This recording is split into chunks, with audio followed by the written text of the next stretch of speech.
vamos começar nosso workshop. Eu estou muito feliz por estar aqui no Brasil, falando com vocês. Marina Martello, lá de Itália. Quantas horas você está de distância da gente aqui, Marina? Muito, 5 horas de distância está. Aqui é noite.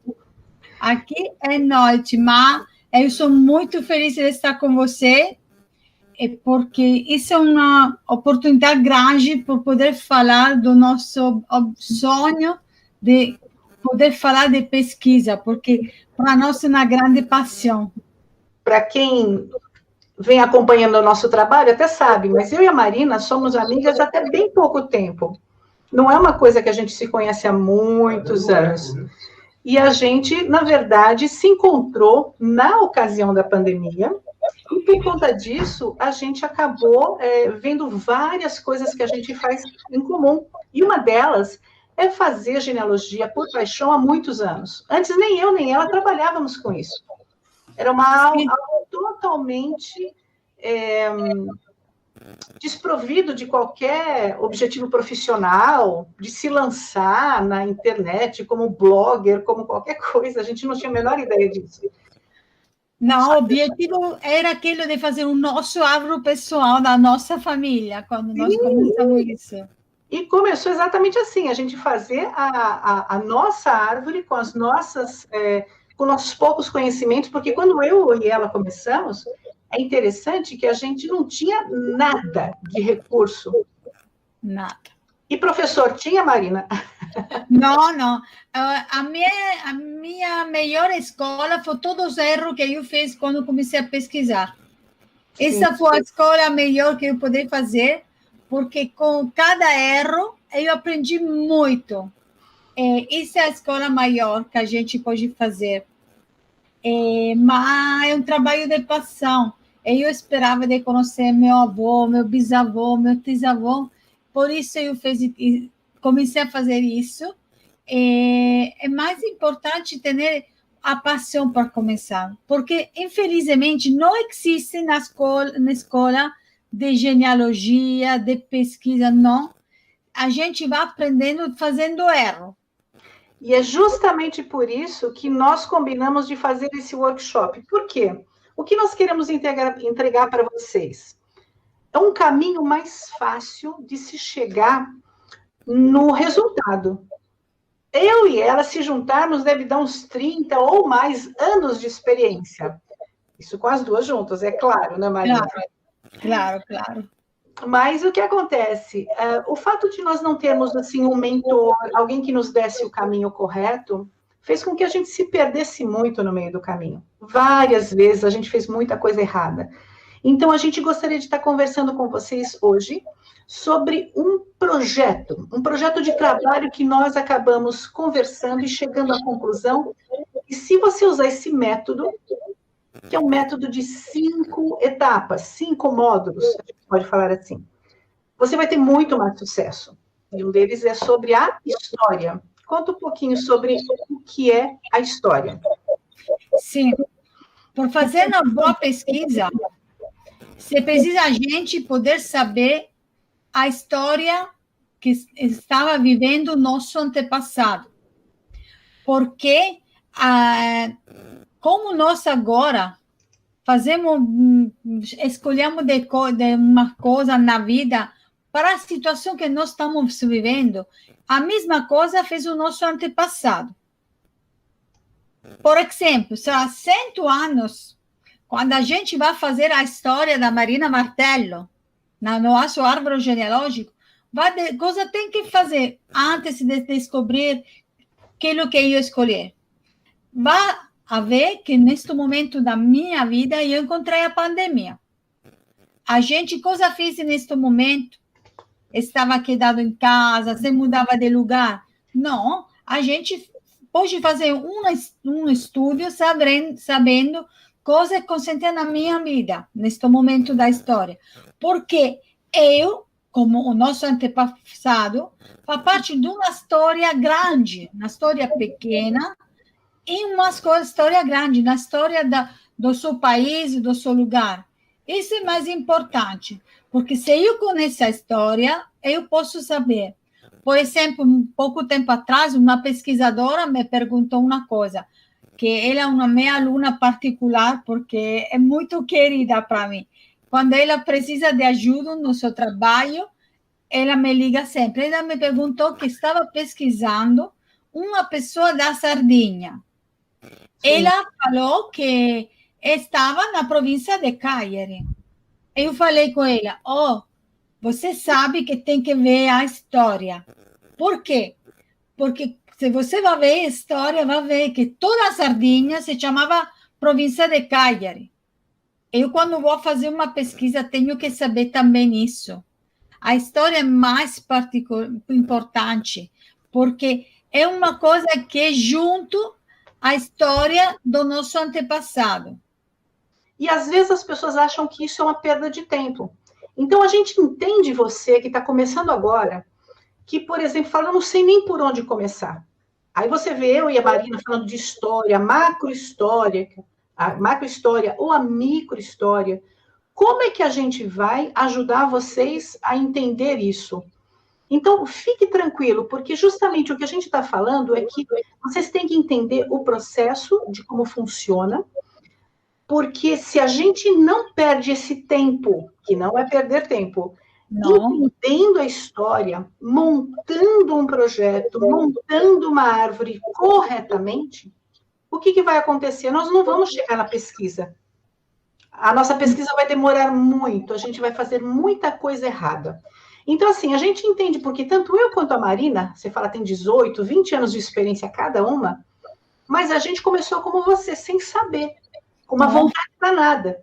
Às vezes a pessoa tem aquela expectativa, né, Marina, de falar, puxa, eu tenho direito à cidadania, que bacana, fica super feliz a princípio, mas quando vê o trabalho que dá, eu não vou conseguir nunca. Mas dá para fazer, né? Sim, porque a gente, quando começa, não sabe onde começar, porque muita gente me liga, oi, mas eu tenho que fazer a cidadania porque a minha vovó me contou que nós temos um antepassado italiano, mas não sei onde começar. Você começa da história. Parece uma coisa mais estranha, mas é assim. Depois, o nosso projeto de pesquisa, como nós fazemos uma pesquisa, eu tenho, não sei a palavra se é a mesma no português, uma cávia. Essa é uma pessoa que fez o meu mesmo caminho, que é minha filha, não? Ela não sabia nada de pesquisa. Agora eu acho que ela é melhor comigo de pesquisar, porque é ótima. Mas ela, como aprendi? Ela não fez nada de erro, porque ela começou 2 anos atrás. Ela não fez nada de erro, porque eu expliquei a ela tudo aquilo que se precisa fazer para uma pesquisa. Eu comecei assim, que é importante saber a história da pessoa, do lugar, não? Por isso, o nosso projeto, eu acho que é ótimo para isso, porque eu fiz experiência sobre ela, porque ela não sabia nada de pesquisa, eu precisava de muito ajuda, porque tinha muito trabalho, não sabia como fazer. Ele aprendi como nós vamos fazer o curso. A primeira coisa é a história. E é interessante que quando nós começamos, né, Marina, não tinha nem material online. Então, as histórias que nós sabíamos eram as histórias dos nossos avós, dos nossos bisavós. Era isso tudo que a gente tinha. A nossa técnica que nós desenvolvemos, eu e a Marina, a gente já assistiu muitos cursos, já participamos de outras aulas, mas, assim, não existe um curso de formação de genealogia. Tipo, você entra na faculdade e você sai com um diploma falando, eu sou um genealogista. Não. Primeiro que mesmo que venha existir esse curso, você dizer que você é um genealogista só ter estudado é uma coisa meio difícil, né? A gente vai ter que realmente aprender muita coisa. Esses macetes que a gente quer passar para vocês. Então, a primeira coisa, busque história, mas não só história macro. O que aconteceu na Itália, os italianos virem para cá para receberem os brasileiros estavam aqui, por que foi? Isso é muito importante a gente entender. Faz parte das nossas raízes.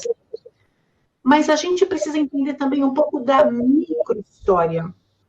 A história da sua família. E eu vou dar uma dica como que funciona. Pode ser, Marina? Vou compartilhar a tela aqui. Eu quero mostrar para vocês Por exemplo, você fala que, olha, você tem um parente seu que ele morou, nasceu, casou numa cidade, de repente uma cidade de Guaratinguetá, por exemplo, né?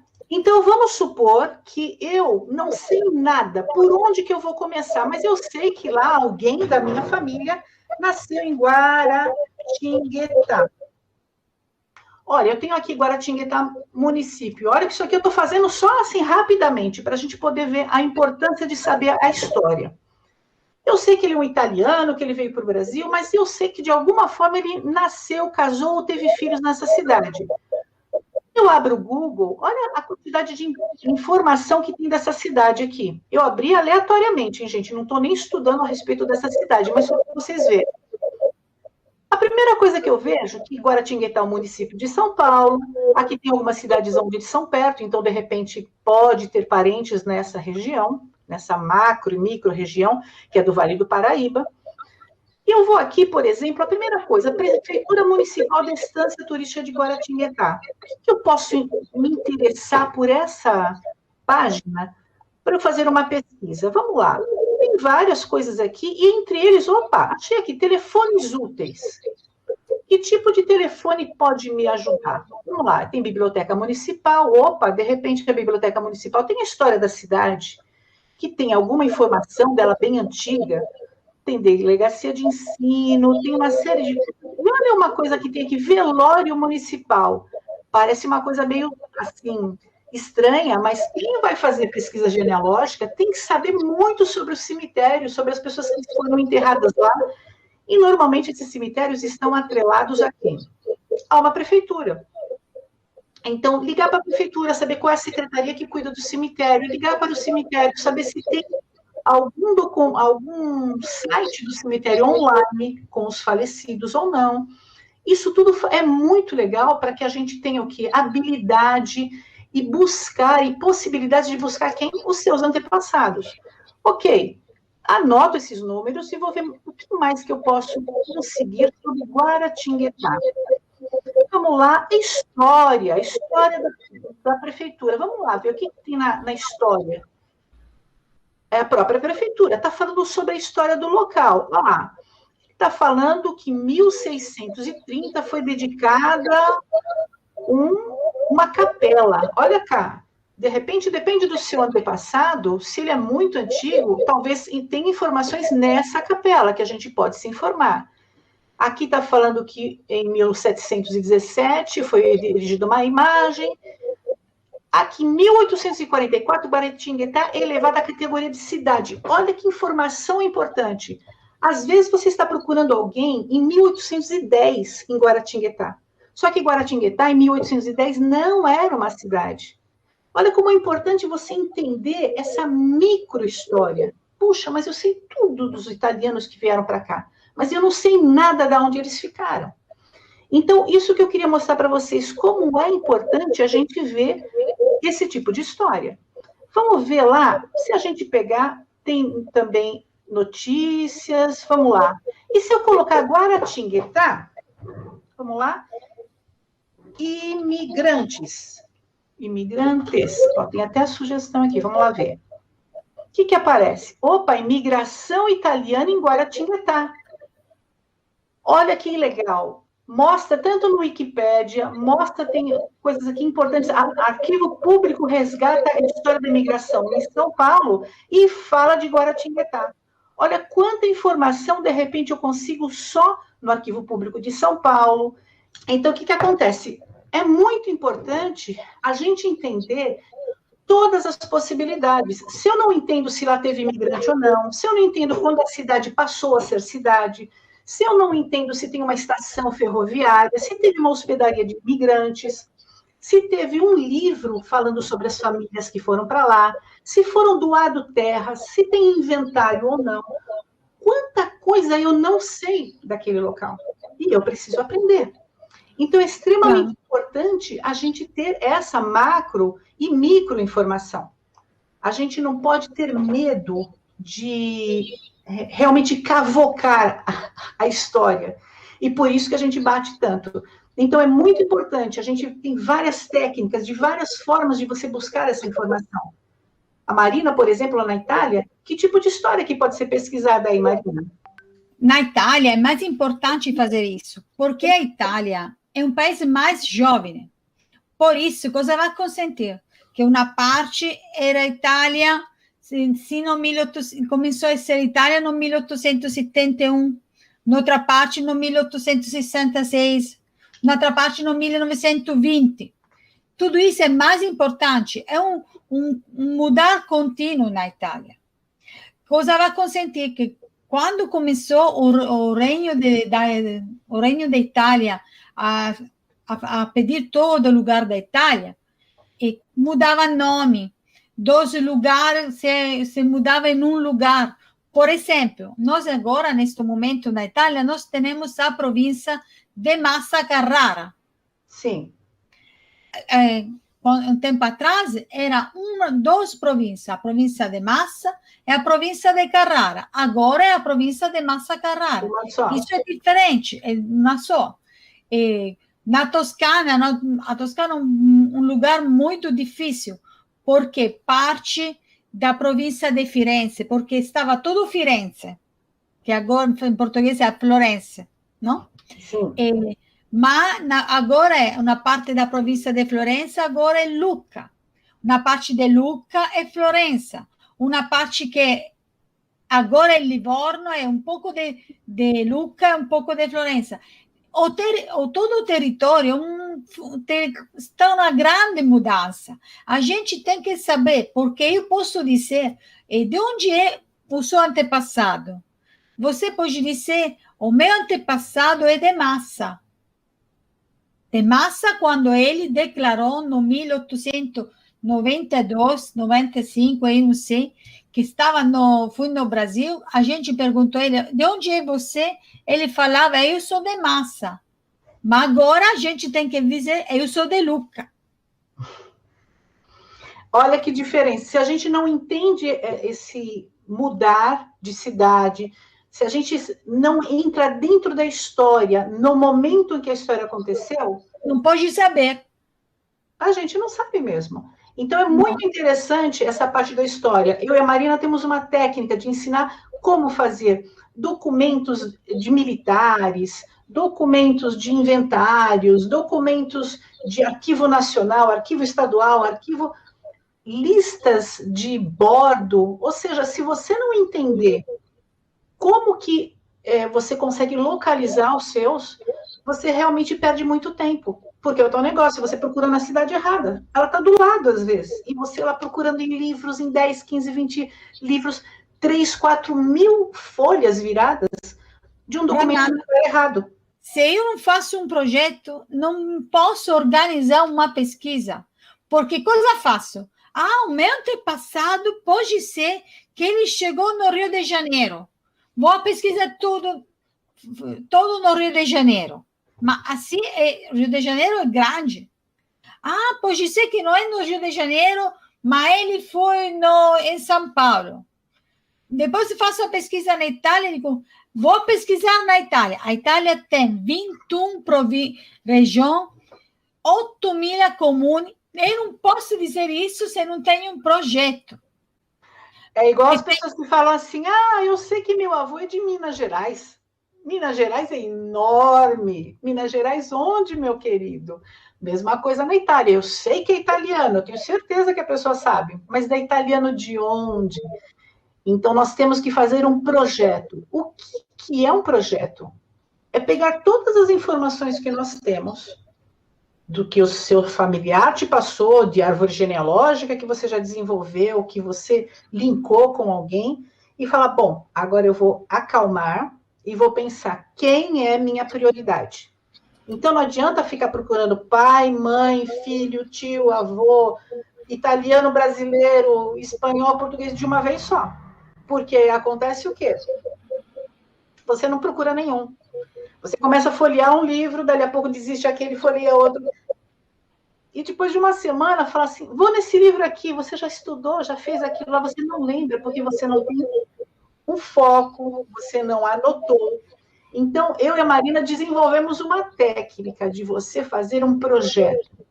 que você vai organizar a sua pesquisa. Se você tem mais familiares, vamos supor que tem vários primos que queiram fazer essa pesquisa, ótimo, divide cada um com uma fração desse projeto.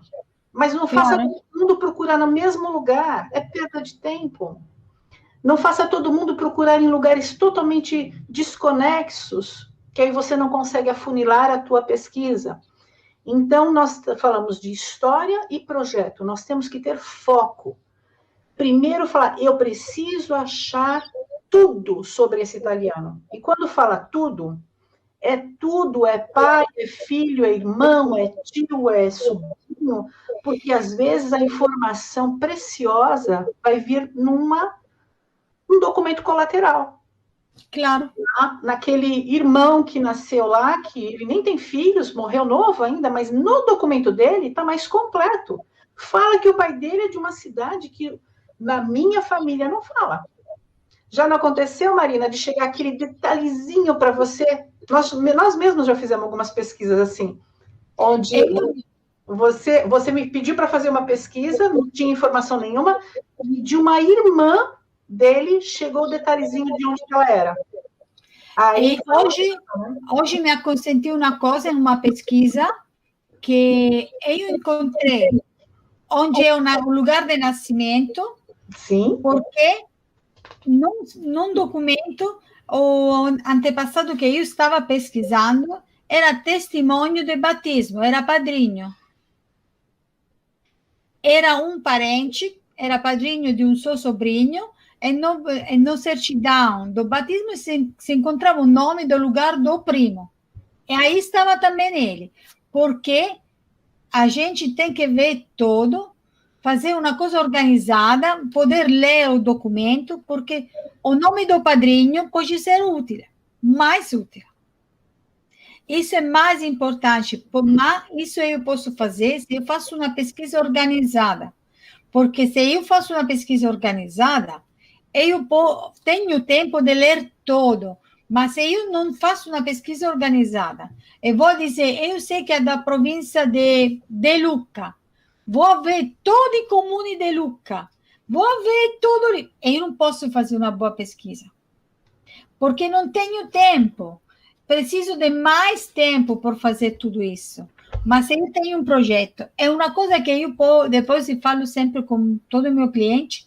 Você tem que escrever no muro o objetivo. O seu objetivo, qual que é o seu objetivo? A cidadania italiana? Por na parede, por assim, exatamente. Eu vou fazer a cidadania italiana. O meu Dante Causa se chama Mario Rossi. Eu tenho que encontrar ele. Porque quando a gente está desanimada, ver o objetivo é importante. Eu posso dizer, por que faço a pesquisa? Porque gosto de aprender um trabalho. Porque no Brasil está 30 milhões de descendentes de italianos. Está muito trabalho para o mundo. Sim. Que é o meu objetivo? Aprender isso, vou escrever objetivo. Porque a gente precisa de ter um objetivo, porque se você fala uma coisa, depois não lembra o seu objetivo. Se você vai lendo sempre, ajuda. Quantas Isso é parte do projeto. Quantas vezes a gente começa a pesquisar e a gente se distrai e começa a falar, nossa, eu achei o irmão dele, e aí você vê o casamento do irmão e você começa a ver depois o nascimento. Dali a pouco você não sabe nem quem você está procurando. Você está procurando por um Giuseppe, e na verdade você tinha que procurar pelo Gennaro. E por que você desviou? Porque você não tem um foco. Então, se você tem aquele objetivo, olha, eu vou pesquisar todos os livros da cidade de Guaratinguetá, de 1870 até 1880, para ver se eu acho o casamento dele, porque a criança nasceu em 1881. Então, eu tenho que ver quais igrejas que tinham na época, se Guaratinguetá era uma cidade mesmo, se tem essa família morando lá. Então, a partir do momento que eu faço o grupo, eu falo, bom, então, no meu projeto, eu vou dizer, primeiro, eu vou estudar todas essas cidades.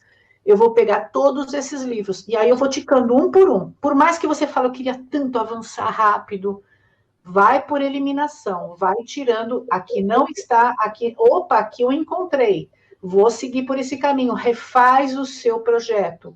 mas tenha essa ordem, porque senão a gente se perde, mas se perde feio. Quantas vezes eu perdi tempo de ler e reler, depois eu falei, eu já li esse documento há uns 2 meses atrás, ou seja, aquele livro eu já tinha visto. Eu estou repetindo as 400 páginas de novo. Agora, quem te ensinou a fazer isso, Marina Martelo? Sim, isso é o primeiro erro de que começa a fazer pesquisa e não sabe nada. Isso aconteceu, acho, 20 anos atrás, essa Sim, coisa. a gente aprende com o tempo. A Que é gente isso que a gente está aprende. falando, é isso que a gente ensina. História é extremamente importante, entenda tudo do local, depois faça projeto, ou seja, foco.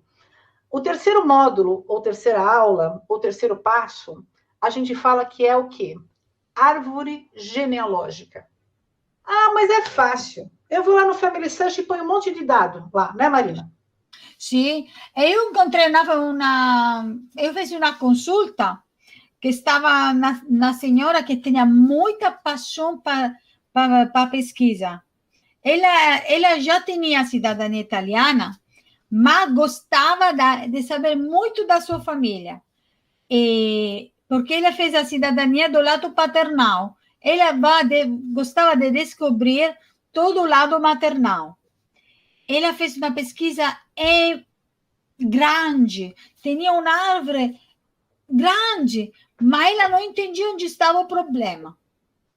Me perguntou na consulta e eu fiz um estudo deste árvore maravilhoso. Este árvore tinha um problema, que eram três famílias diferentes que têm o mesmo nome, porque na Itália todo mundo se chama, naquele momento histórico, Maria, Francesco, Giuseppe, todo tinha este nome. Ela fez 3 famílias, ela fez toda uma família, e eu acho que esta gente não se conhecia na vida, não estava parente, porque morava na cidade grande como Roma. Ela fez um grande árvore. Isso é mais importante. O árvore parece uma coisa fácil, parece uma coisa simples, mas não é assim. A gente tem que ver como vai fazer o árvore. É mais importante isso. Se você erra um galho, dá uma bagunça, porque às vezes a pessoa está tão motivada, ela quer correr com essa informação e puxa um galho errado. E aí que está o problema. A pessoa fica feliz porque vem um galho longo, extenso. Nossa! Hoje nós estamos aqui no Brasil com muita gente fazendo árvores sefarditas, que são das pessoas que são descendentes de judeus, que têm direito à cidadania via Portugal. Então, eles estão tão angustiados em chegar, às vezes, nesse possível sefardita, que é difícil, nem todo mundo tem, mas com aquela ansiedade, porque já não achou nenhum italiano, corre atrás do sefardita. Muitas pessoas chegam para mim, Denise, você me acha um sefardita? Como se fosse assim, eu tenho condição de achar alguém lá. Não dá. E aí, o que acontece? Eles saem pegando todo mundo que tem aquele nome. E quantos homônimos tem na Itália, em Portugal? Então, tem milhares. E as pessoas acabam se motivando e puxam aquilo como se fosse verdade. Não adianta. Para a cidadania, você tem que provar essa informação. Depois, a gente, não, por poder justificar um problema, vai fazer motivação de ideia, não? Por exemplo, isso me aconteceu também que numa pesquisa, 2 famílias do mesmo lugar foram no Brasil, estava tudo parecido. O pai, o nome do pai, e 4 filhos tinham o mesmo nome, mudava só o nome da mãe. O meu cliente falou, tenho certeza que quando que fui no Brasil, estava vivo e que ele era outra mulher. Não, a mulher estava viva, era outra família. Isso é mais importante, não? Porque todo mundo naquele momento, todo mundo se chamava Giuseppe, Francisco, e nessas 2 famílias, o nome do filho estava o mesmo. O nome do pai o mesmo, ele achou, estava vivo, que ele era a segunda esposa. Não era assim. Porque eu encontrei a família, senão é outra família. Do mesmo lugar, pode ser que estava primo, estava parente, eu não sei. Mas é assim, o árvore genealógico é mais importante. Quando a gente vai escrever o nome do avô, do bisavô, do tetravô, aquilo que tem que ter certeza que é ele. Exato. Não, eu acho não existe. Tem que ser. Sim. E aí que nós ensinamos, porque existem vários sites que ajudam. Tem o Family Search, MyHeritage, Genianet, tem sites de árvores offline, tem um monte de coisa que você pode desenvolver sua árvore genealógica, mas um erro muito comum de quem está começando. Quem daqui já não entrou naqueles grupos de Facebook? Às vezes a pessoa fala, alguém da família Romão Figueiredo, por favor? Como se aquele sobrenome só tivesse uma família e todo mundo pudesse ajudá-la naquela árvore. Então, é muito importante que as pessoas comecem a árvore de baixo para cima, geração por geração. Coloquem os dados corretos. Pode até colocar, em alguns momentos, dados aproximados. Não é errado fazer isso. Não. Mas a gente vai só fazer realmente um avanço de gerações, colocar pai, mãe da pessoa, isso não dá para aproximar. Você não pode aproximar avô. Você não pode inventar pai e mãe. Você tem que realmente ter documentação para isso. Então, a primeira coisa que a gente faz é colocar nesse site todas as informações que nós temos. E onde a gente vai pegar? Um pouco na história familiar, naquela caixinha da avó que tem documento velho, ligar para os nossos antepassados, nossos idosos de família, perguntando dos antepassados, e com isso a gente vai fazendo o quê? Vamos pegando informações. Você ouviu alguma coisa de falar se aquele tio era italiano ou não? Ah, ele era de onde? Você ouviu falar? A própria Marina, ela conta a história que às vezes a gente sabia até o gosto da comida, o tipo de alimento da pessoa, é uma dica, né? Sim, uma pergunta que eu fiz há pouco tempo atrás ao meu cliente, que tinha um sobrenome que está no norte da Itália, mas também no sul da Itália. Eu perguntei, por curiosidade, na sua família, você come a polenta? Ele respondeu, sim, nós comemos polenta. Por que esta pergunta? Eu acho que o meu cliente pensou, esta genealogista tem um pouco de loucura, porque por que me pergunta isso? Eu, como uma brincadeira, eu contei a motivação, porque se eu sou, o meu antepassado estava em Abruzzo, estava em Campania, eu tenho certeza que ele não comia polenta. E brasileiro acha que todo italiano come polenta, isso não é uma verdade. Não é verdade. Se ele estava do Veneto, da Lombardia, do Piemonte, do Friuli, uma parte da Emília-Romagna, não toda, uma parte da Emília-Romagna, ele comeva polenta. Olha quantos detalhezinhos simples a gente pode aprender. Isso deve ter muitos livros, vídeos, filmes que contam algumas dessas histórias. Então, assim, junta a história de um todo com a história familiar, com alguma experiência de uma ou outra pessoa, e você vai crescendo essas informações. E aí você faz o quê? Você setoriza a pesquisa naquele lugar. Saber também se veio do Porto de Gênova ou do Porto de Nápoles tem diferença também, né, Marina? Ele joga bastante a indicação de onde é. Sim. Porque se eu moro em Veneto, eu vou no Porto de Gênova. Nós temos que pensar que a gente não tinha o carro perto da casa, não. Não tinha o bolso cheio de dinheiro, não. Para ele era mais importante ir no porto mais perto da casa. Se eu sou da província de Treviso, não vou pedir um navio em Nápoles. É muito longe, né? É muito longe. Eu não posso. E não é como agora que nós temos a rua linda, temos o trem, o aeroporto. Não, não é assim. Isso é mais importante. Depois, eu acho que fazer o curso conosco é uma grande oportunidade, porque nós falamos, não, como é a pesquisa no Brasil com uma brasileira. como é a pesquisa na Itália, com em italiana, porque a dica da polenta, a distância, isso é uma experiência que eu não aprendi, mas eu conheço porque eu conheço o meu país. E uma coisa muito interessante, que eu com a Marina, a gente troca bastante conversa a respeito das pesquisas que a gente faz, e às vezes o que acontece? Foi escrito o nome da localidade da pessoa de forma errada, porque o italiano chegou com um sotaque muito forte e um brasileiro anotou aquilo que ele achou que era. E ele põe o nome errado. Quando eu jogo para Marina, às vezes aquilo que está escrito, ela fala: não, não é esse lugar, é aquele. Ela sabe exatamente o lugar que é, porque ela consegue entender como se lê isso em português, como que poderia estar escrito isso em italiano.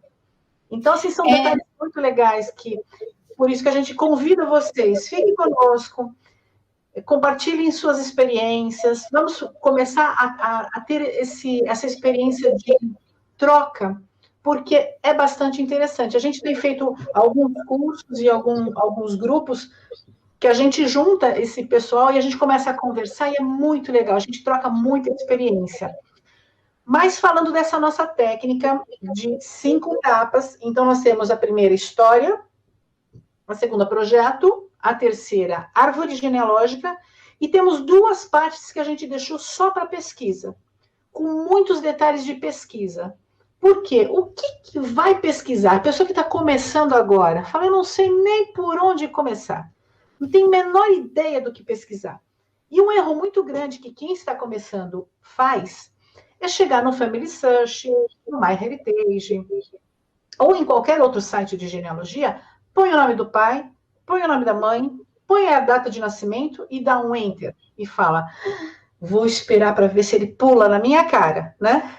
E não vem nada. E aí a pessoa se decepciona, fala, não tem nada no Family Search. Não tem nada no MyHeritage. E não vou conseguir fazer minha pesquisa. Não é assim que funciona. Não. Na verdade, a gente precisa entender como que retirar o máximo proveito desses sites de pesquisa, de busca. Muitas coisas, muito poucas coisas estão indexadas. Então, quando você coloca o nome de todo mundo lá e dá um Enter, se tiver no site indexado, que é uma espécie de um índice que deve ser uns 5% de tudo que tem lá, no máximo 5% foi indexado. É muito pouco. O que eu tenho que fazer? Eu tenho que buscar justamente outros modos de fazer busca. Então, pegando o meu projeto, eu posso ver o que eu vou fazer. Bom, eu tenho a cidade de Guaratinguetá, eu tenho a possibilidade da cidade de Jaú, eu tenho a possibilidade da cidade lá de Pelotas, vamos supor. São hipóteses que eu tenho? Ok. Eu tenho que ver quais desses documentos estão online, tanto civil quanto paroquial. Nem todos estão. E aí muita gente fala, não tem nada online, não dá para fazer pesquisa. É assim, Marina? Não é assim. A pesquisa na Itália é um pouco diferente da pesquisa do Brasil. Sim. Porque a pesquisa na Itália é um estudo de todos os documentos que a gente encontrou no Brasil. Porque a primeira coisa que a gente tem que fazer quando pesquisa na Itália é fazer um bom estudo de todos os documentos que estão no Brasil. Isso é mais importante, por isso o árvore genealógico, construir a parte brasileira. Quando eu faço aqui, a primeira coisa que eu faço é fazer o estudo do sobrenome. Porque muitas vezes me vai consentir que a gente me fala que sabe o lugar perfeito de onde nasceu, sabe o ano, sabe tudo, mas não encontra. Vai escrever o oficial do Estado Civil e ele responde, não está aqui. Por que isso? Porque você precisa fazer um bom estudo de todos os documentos para entender qual é o sobrenome correto. Sim. Porque eu fiz uma pesquisa. Esta família estava pesquisando há 10 anos, não encontrava.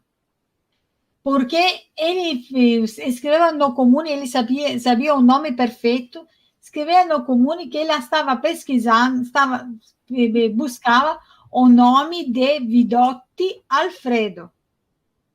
Sim. O comune respondia sempre, não está aqui, não está aqui. Olha só, um nome errado, na comune certa, passa a informação, pergunta para o local e ele fala que não tem. Então, Não se tem. você manda o nome errado, ele já dá negativa. Dá negativa. Olha É assim. E o documento estava lá. O documento está lá. Quando ele me contou tudo isso, eu fiz um estudo de todos os documentos. Me parece impossível que uma pessoa do 1882 sabia o nome do comune perfeito, a escrita do comune estava perfeita e não estava aí. Estava impossível isso. Eu fiz um estudo do sobrenome. E eu descobri que ele não se chamava Vidotti, se chamava Guidotti. Olha. Que pode ser que quando ele chegou no Brasil, falou com o brasileiro que estava aí, ele perguntou, você como se chama? Ele falou, Guidotti, que ele, escutando, entendia Vidotti, escreveu Vidotti. Sim. E é interessante que, assim, a gente não sabendo essas possíveis nuances, a gente pode perder uma oportunidade danada. Aconteceu com a minha família da Espanha, eu procurando durante muito tempo Savala, Zabala, Savala, e foi escrito Gabala lá no Museu da Imigração. Não sei de onde tiraram isso, vai saber em que momento a coisa estava acontecendo, né? Chegaram cansados do navio, do trem, chegaram lá cheio de criança, cheio de mala, coisa você chama, e ele falou o nome dele lá, e a pessoa entendeu de qualquer jeito, com barulho, de repente, vai saber. Então, olha que interessante, a pesquisa nem sempre está online. Se está online, você pode até olhar com mais calma, ver todas as variantes, mas quando você vai na comune ou no pároco, lá no padre, fala se eles vão ficar folheando e vão ter a tranquilidade de buscar as possibilidades para você. Eles falam não, é só. Não. Fala não. Não. Isso aconteceu amigo. Eu tenho uma certidão de batismo de um lugar perto a Verona. Eu falei com o padre. E o padre me respondeu que ele, na vida, fazia... eu não sei como se chama em português. Generale militar. Era um general militar. Um general militar, sim. Depois ele se aposentou e começou a vida de padre na igreja. Ele era a primeira coisa era um general, a segunda coisa era um padre. Ele não fazia busca de documentos, não é o seu trabalho. Olha. Eu, por 6 meses, ligar a ele, eu sou que está aí, por favor, está aí, isso é um ano, isso é toda informação. Ele respondia sempre no mesmo jeito. Eu sou um general do militar, aposentado, e agora sou na igreja. Não vou trabalhar para você. E ponto. Sim.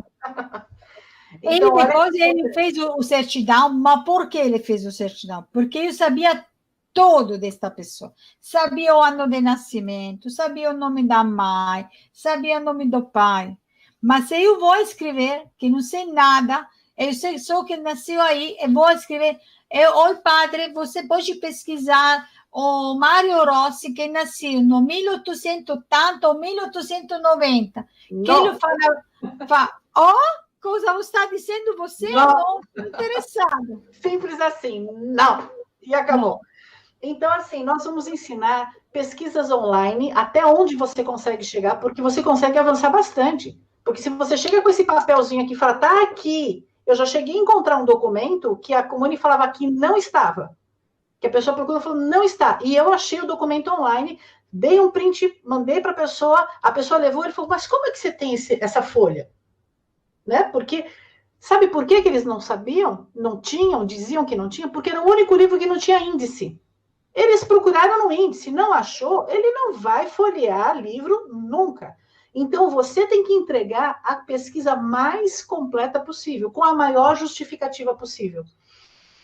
Para isso, a gente ensina em pesquisas como fazer pesquisa paroquial e pesquisa civil, tendo online ou não tendo online. Como você pede, como você pergunta, como você envia, como você solicita, porque nem tudo está online. As igrejas na Itália, na grande maioria, não tem nada online. Não, nada, nada. Então, você tem que chegar muito seguro de si, qual é a informação que você quer, quando está, o nome, enfim. Então, o que acontece? Tendo todos esses documentos online, que a gente já pesquisou, paroquial e civil, vai sobrar qual documento para a gente ver?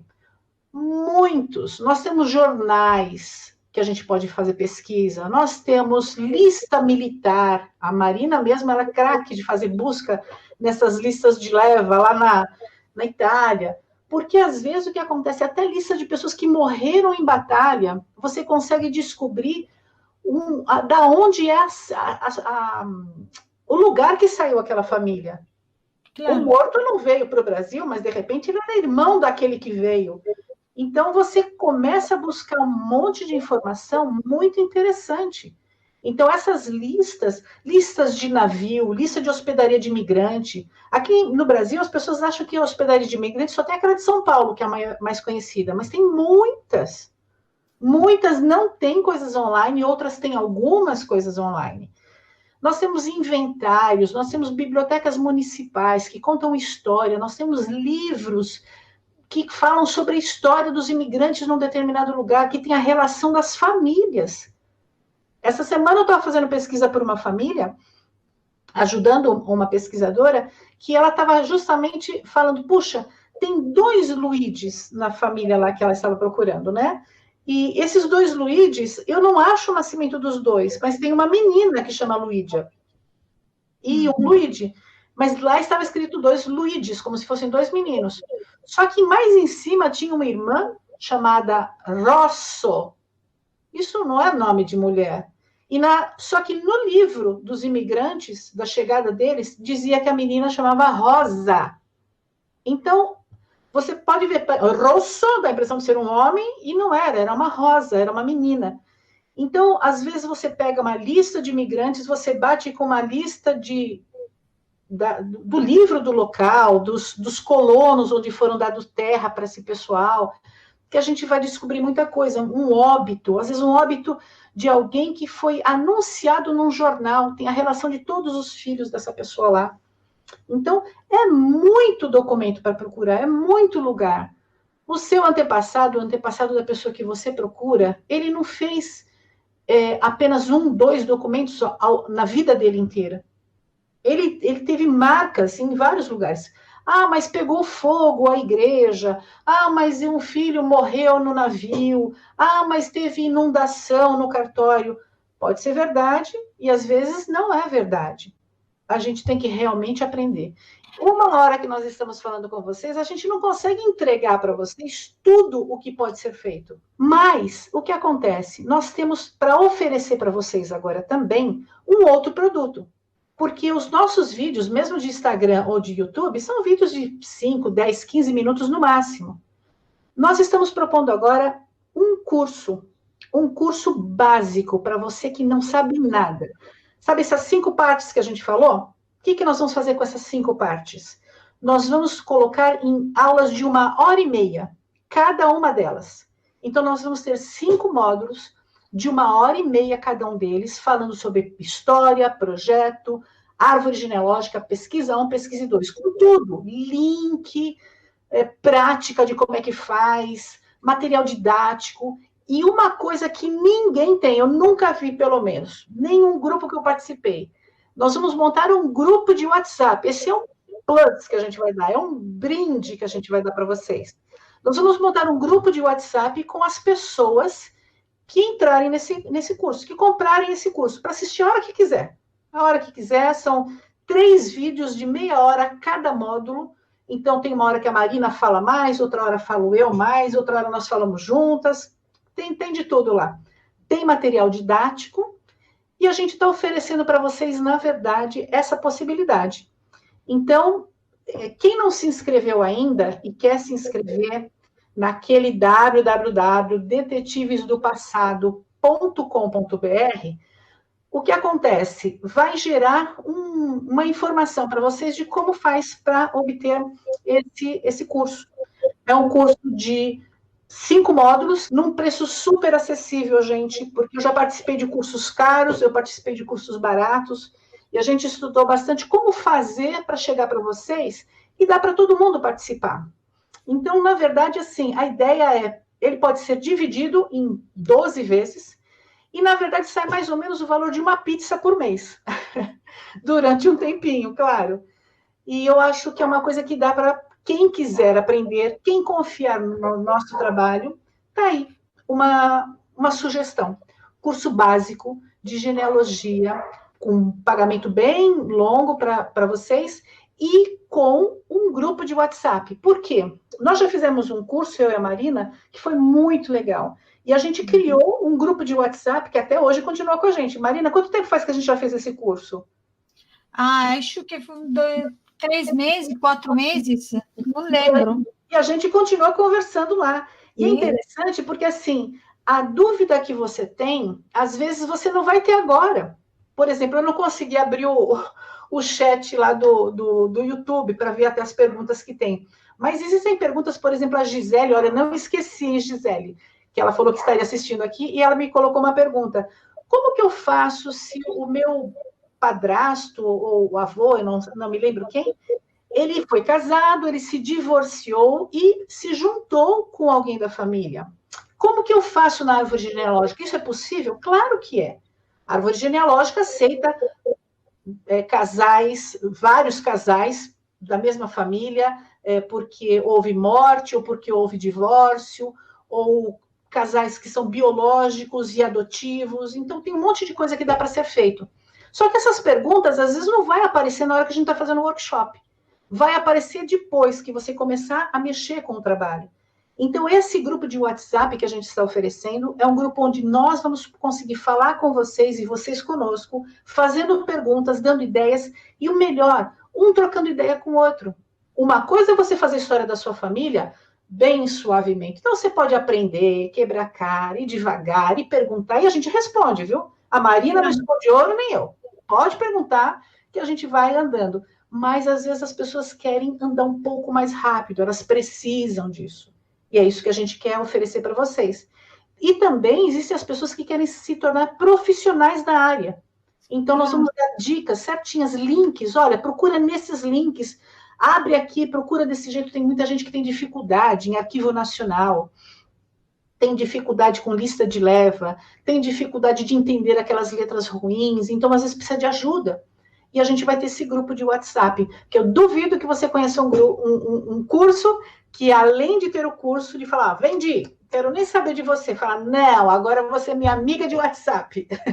A gente quer realmente passar isso para vocês, mas não dá para passar nos meus videozinhos lá do YouTube, passar tudo, nem no Instagram da Marina, nem em workshops como esse, de vez em quando. Então, a gente vai ter realmente aulas longas, explicativas, e aí sanando os problemas de vocês nesse grupo de WhatsApp, que a gente vai ter um contato direto. Tá bom? Claro. Porque eu acho que quando a gente vai assistir a aula, e vai assistir a primeira vez, se gosta, vai assistir a segunda vez, depois tem dúvida, isso é normal, pode escrever no WhatsApp para saber uma resposta à sua dúvida. Isso é mais importante. Nós somos muito perto a quem vai fazer este curso, porque nós gostamos de fazer pesquisa. Eu acho que a pesquisa é como uma pessoa que, eu não sei como se fala em português, fuma cigarette. Eu não sei, não tem fumante. É um viciado. É um viciado, não? Quando você começa a fazer pesquisa, é como um viciado. Isso é certeza. Não se pode bloquear, você vai sempre em frente. Não consegue, não tem cura. É isso que acontece. Não tem cura, não tem cura. Gente, então assim, se vocês confiam no nosso trabalho, gostam da nossa maneira de explicar, nós temos essas opções. Muito obrigada pela confiança, pelo carinho. Estamos muito felizes de estar aqui com vocês. Um grande beijo. Marina, mais uma vez, muito bom estar com você. Também para mim.